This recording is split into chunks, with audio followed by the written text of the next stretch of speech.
اعوذ باللہ من الشیطان الرجیم بسم اللہ الرحمن الرحیم۔ رسول اللہ صلی اللہ علیہ وآلہ وسلم عید الاضحیٰ یا عید الفطر میں عیدگاہ تشریف لے گئے۔ وہاں آپ صلی اللہ علیہ وآلہ وسلم عورتوں کے پاس سے گزرے اور فرمایا، اے عورتوں کی جماعت صدقہ کرو، کیونکہ میں نے جہنم میں زیادہ تم ہی کو دیکھا ہے۔ انہوں نے کہا، یا رسول اللہ صلی اللہ علیہ وآلہ وسلم ایسا کیوں؟ آپ صلی اللہ علیہ وآلہ وسلم نے فرمایا کہ تم لان تان بہت کرتی ہو اور شوہر کی ناشکری کرتی ہو۔ باوجود عقل اور دین میں ناقص ہونے کے میں نے تم سے زیادہ کسی کو بھی ایک عقل مند اور تجربہ کار آدمی کو دیوانہ بنا دینے والا نہیں دیکھا۔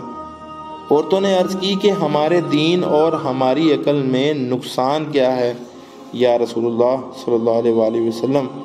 آپ صلی اللہ علیہ وآلہ وسلم نے فرمایا، کیا عورت کی گواہی مرد کی گواہی سے نصف نہیں ہے؟ انہوں نے کہا، جی ہے۔ آپ صلی اللہ علیہ وآلہ وسلم نے فرمایا، بس یہی اس کی عقل کا نقصان ہے۔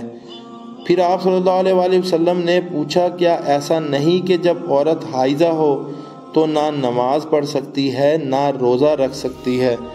عورتوں نے کہا، ایسا ہی ہے۔ آپ صلی اللہ علیہ وآلہ وسلم نے فرمایا کہ یہی اس کے دین کا نقصان ہے۔